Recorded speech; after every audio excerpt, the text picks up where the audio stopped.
مرحبا بكم مشاهدينا الكرام في هذه النشاط الأخباري العاجلة، وهذه أبرز العناوين من بينهم طفلة حصيله ضحايا اقتحام سبته ترتفع إلى 68 قتيلا ومتابعه 70 موقوفا بتهم ثقيله جدا. وزير الداخلية الإسباني يحسمها من دخل السبت بطريقه غير قانوني لن يحصل أبدا على أوراق الإقامة. ارتفعت حصيله ضحايا موجه الاقتحام الجماعي لمدينه سبت المحتله إلى 68 شخصا، مع استمرار لتسجيل لعشرات حالات الفقدان في واحده من أكبر المآسي الإنسانية التي عرفتها المنطقة الشمالية للمغرب منذ سنوات. ومن بين الضحايا عثر على جثة طفله تناهز 12 عاما من العمر لم تعرف هويتها بعد، إلى جانب جثه لمواطنين قادمين من دول إفريقيا جنوب الصحراء، في مؤشر على الطابع المتنوع للضحايا الذين شاركوا في محاوله العبور الجماعي.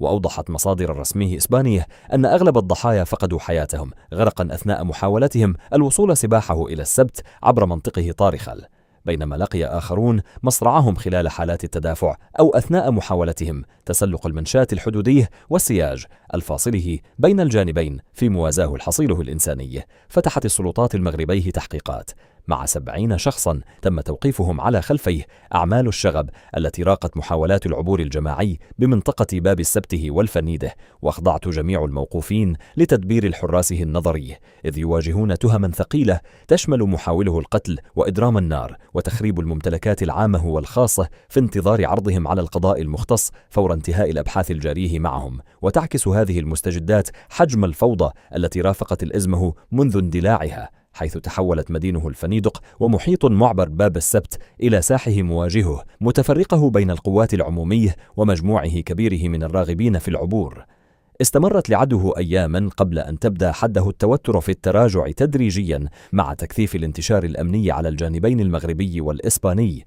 وفي نفس السياق جدد وزير الداخلية الإسباني تحذيراته الصارمة لجميع المهاجرين الذين حاولوا أو يستعدون للعبور نحو مدينه السبت المحتله بطرق غير قانونية، مؤكدا في تصريح رسمي قاطع أن أي شخص يدخل من الثغر المحتل خارج الأطر النظامي لن يستفيد إطلاقا من أي إجراءات لتسويه وضعيته الإدارية والحصول على وثائق الإقامة. وتأتي هذه التصريحات لقطع الطريق أمام الشائعات والتأكيدات المغلوطة التي تروجها شبكات التهريب والمافيا لإغراء الشباب والمهاجرين بالعبور.